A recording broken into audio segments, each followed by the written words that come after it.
Hey guys, what's up? How are you doing? And welcome back to the channel. If there's an echo, I'm sorry about that. That's because I'm recording in a different room to what I usually record in, and there's a slight echo in here, unfortunately. So hopefully my mic doesn't pick it up, but if it does, that's the explanation.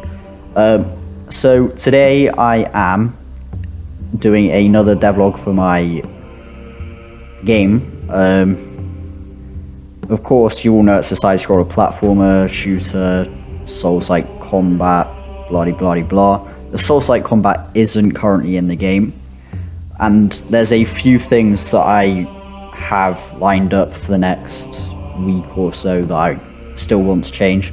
But this is a slightly shorter video that I can work on, just highlighting what I've done over the last few days, because I haven't really, with school and stuff, I haven't really been able to work on it. But over the last week or so, as you all know, I've been feeling really quite ill, and I still do feel ill, but I've had some time to put some work into the game, and I've made a decision. I'm not sure if it's a good decision just yet, but I've ported the version of my game engine over to a beta version, because it gives me access to the game engine's new particle system, which basically means that I will be able to make particles far easier without having to use code and then having to run the game in order to see it. And I'll show you what that new particle system is in a minute once I've shown you the changes I've made. So it should be noted that I have had a few issues with implementing this stuff. And probably the most notable change I made is the addition of blood. They make a nice little blood. Okay, yeah, evidently I literally commented that code out, so that won't actually do anything. That will just eat up your bullets. Not that that really matters, because you have, with a pistol, an indefinite supply. One thing to note is, while I've only actually implemented this with pistols, melee kills will still make the enemies make that death fountain blood effect. But one thing you will certainly notice is the fact that my game now has blood. Of course, the blood effects aren't really that good just yet. I am still getting used to the particle system, and there are still a few bugs like that, but fortunately most of those bugs do appear to have been resolved. I think at the moment, if you run through enemies, it won't make the blood fountain effect, but shooting these walkie enemies will sometimes cause the blood effect to trigger.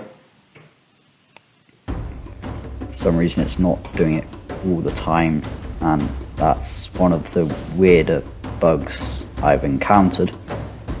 With living enemies having the blood fountain, I'm not really sure why that is. I think that we may have just encountered that there. Not with that guy. But yeah, so the main addition is the addition of blood, and while it's not a perfect system, it's the system that I have managed to actually implement. And another thing you'll notice is these weird visual bugs only happen with the moving enemies. This is because I've already fixed the majority of it, I would say, by instead of, well, I'll show you. As I was saying, I have made a few changes. If I go into objects here, that's the wrong one. I want to go into enemies. Do I actually know? OBJ_ pistol bullet. This is just one of the few sprites I've added in. One of the few new sprites. But in OBJ_ pistol bullet, in a collision with OBJ_ shooty enemy, you can see that here it creates a particle. on the particle asset layer particles, it's not persistent, and it's blood splat. And in order to call it, you just make a variable, in this case blood effects, fx, and just that creates it, and then you just have to position it. That's in enemy.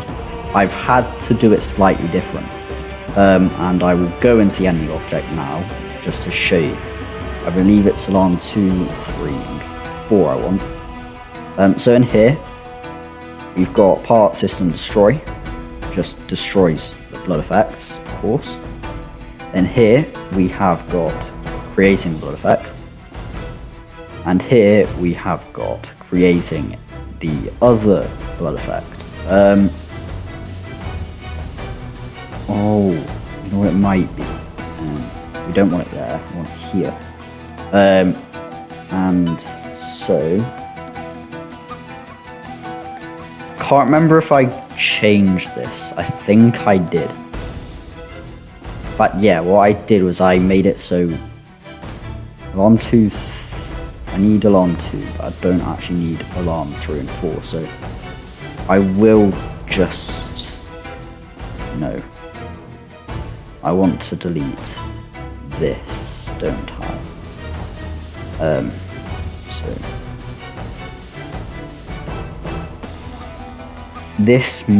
that may be what's causing one of the issues. But what it is when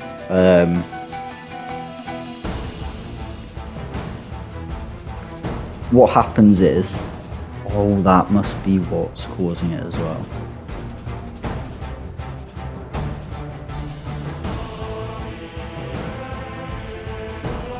Alright, so I'm gonna need to change this slightly actually. So let's ignore the fact that I think I've just realised what I've actually done wrong here. That still doesn't quite make sense why the death fountain blood effect is basically coming up on living enemies, but basically I've made it so that in the step update it updates the position of blood effects underscore front and blood effects, so it actually follows the enemies, because before it was being created but then the enemy sprite wasn't actually there anymore because it had moved. So what it was doing is it was creating that blood effect in the center of the street, and while that still happens, it's a lot less frequent than it was. I believe I do in fact know how to fix that. But let's just save that. And what we want to do now is, so I've shown you the way the blood effects work. Shoot the enemy is much easier. You can see here that it's a case of that alarm destroys them, this alarm creates the blood splat front effect. And another thing is, if I go to the don't want to go there, we've obviously got bones. These they're basically going to be created when you destroy a enemy body, which is what I've half implemented. It's not perfected yet, so I've just commented it out, so it won't actually show up in the game.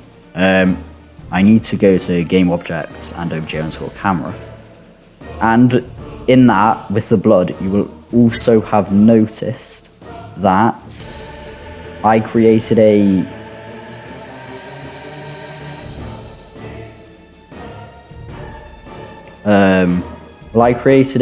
blood effect that comes up on the screen. I believe it might be, yes. So what this does is the particles will simply follow the camera, and so that's really quite simple there.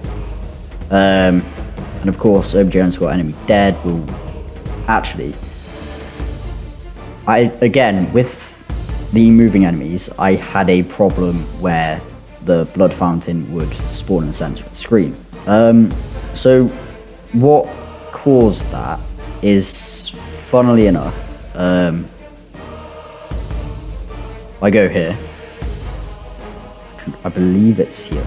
So what that does is, if it's hit the ground, so if hit underscore ground is equal to 1, then done is 1, so that basically just means it'll stop moving, I believe. And image index equal to 1, so image index 1 is the second frame, and what that means is it will just change that second frame. And if alarm is greater than 60, then alarm 6 is equal to 30. In the create event, I've set alarm 6 to 36,000 frames, so that's never going to reach it before the enemy hits the ground. So what that does is, if it's greater than 60, it will just simply create a 30 frame alarm. And in that 30 frame alarm, I have got, if has blood is equal to false, then blood underscore spray is equal to part system create layer, creating the particles, the instance of the particles, and then positioning it at the XY value of the enemy. And then alarm 2, 240, what alarm 2 simply does is just deletes that blood effect. So that's all nice and looked at. But this is the reason that I've moved to a beta version of Game Maker. Sorry if I didn't already say that. Because of the new particle system.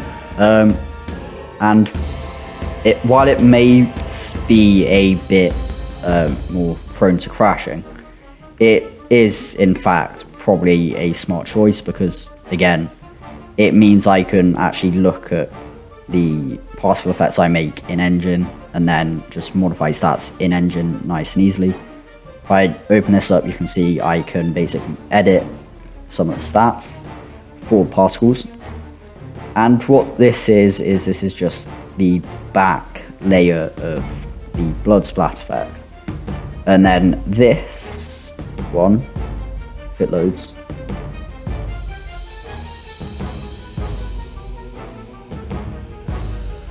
that's weird.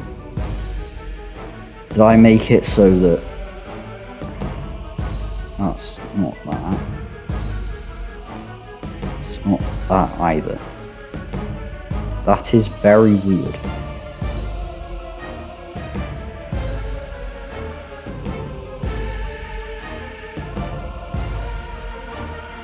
Oh, I see. I can simply delete this. I do not need that. So what this does is, this is what's creating that blood effect, this particle here. Well, this is the particle, where the particle information is, the emitter information. But where the magic is actually happening is in this particle system here. So what this does is, I've got my emitter here, and it creates two particles, and they've got a pretty short lifespan, because it needs to be short. And I can just leave the size and stuff fairly basic, don't need gravity on them, but I need variation in speed, and I need it to be high speed because it's such a low lifespan. And what this is doing is, it's sending almost invisible particles, right? Because I've set the alpha to be 0 on all of these.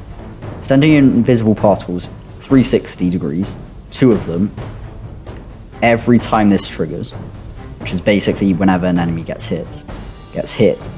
And it will basically move away, and then this is what's important. On death, it makes blood screen, which, nope, you may recognize from, yeah, blood screen here.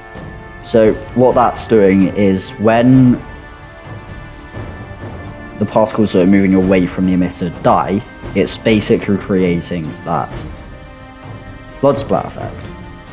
And I showed you how I implemented it in the code, and I'm actually really quite happy with how it's turned out. Of course, I'm probably going to eventually want to switch this out for actual sprites, because at the moment it's literally the same sprite, just with a different size. Then this here is the blood spray effect, and whilst most of the other blood effects have been burst, this is a stream because I want it to stream out and not stop once particles have been basically ejected. I need this to be flowing for a good 30, 40, maybe even a second or two. In fact, I think I set it to 3 seconds maybe. I can't quite remember. But this is made up of 2 emitters. One of them has the lighter blood in the background, and the other one has the dark blood further forward. And this, of course, is probably going to change before I release the game in its earliest state. But for now, it's a good foray into the new particle system. And then blood splat front. Yeah, really quite simple. It's a much smaller particle set. But what this does is it creates this blood in front of the sprite. Whereas this blood here, is created behind the sprite because I didn't want the sprite to get covered up. Because I've got a nice, almost clean white shader that goes over it when it gets hit, and I don't particularly want to lose that. Then here, I haven't quite found an implementation of this just yet, but you may recognize this from the short I uploaded a couple of days ago. This is the fire I made, and this is probably gonna stay.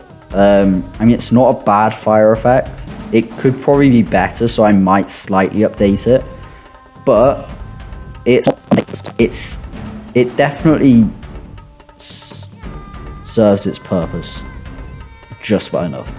And of course, muzzle flash. This is a work in progress. As you can see, it's a bit meh at the moment, but we'll make that look better when I have the time to put into it. Of course, we've got the bones, which will spawn whenever you hit an enemy, a dead enemy, with a melee attack. And of course, they've got some new sprites to go with them. If I just show you, we've got a bloodied up skull, just there. And then here we have 2 frames of bones. Actually, I'm going to show you what I've commented out. And I'll just walk you through what it actually does. So, it's not there. It's in alarm 3, isn't it?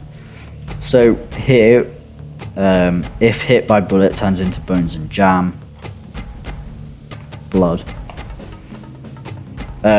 So, when it gets hit by a bullet, a variable is that starts false in the create event. You can see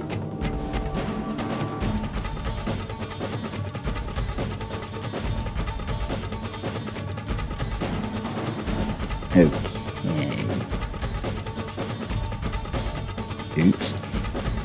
So that may be in the step event. I have no idea. So if bone structure is equal to 0, well, first, if destroy is equal to true. So if it's been shot by a pistol, then in its create event, bone structure is a random number between 0 and 4 inclusive. And with these, we just have different potential, if you get what I'm saying.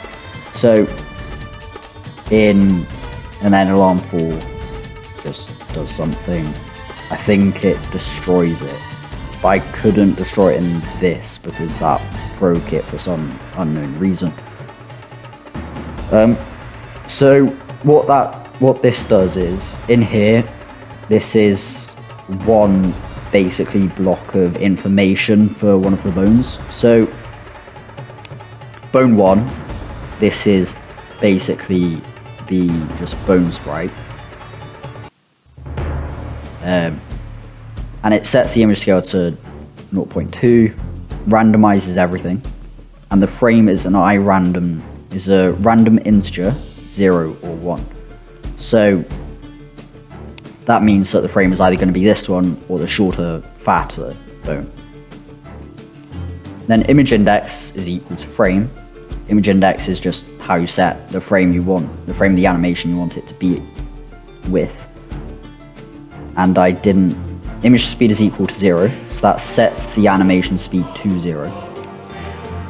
This fires it off in a random direction that is opposite to it follows the same direction that the bullet that shot it, in this instance. Sets it to a relatively high speed because I want it to be flying off. And alarm 0 is equal to 60, that basically just means that in 60 frames it's going to destroy it. But let's just save this quick. And yeah, that's about all I've got done in the last month, again because of school and stuff like that. But I hope you enjoyed. If you did, please feel free to leave a like. If you didn't enjoy the video, feel free to leave a dislike, of course. Subscribe if you're around here. I try and upload frequently, albeit recently that's been really quite difficult with schoolwork, GCSEs, stuff like that, and of course being ill.